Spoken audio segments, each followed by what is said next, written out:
This is a model of Allis Chalmers 200 baler. Allis Chalmers only offered this baler in 1962, and I've learned recently that it was actually manufactured in England.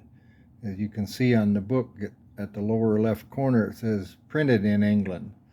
So it still works even after being painted. Here's a demo.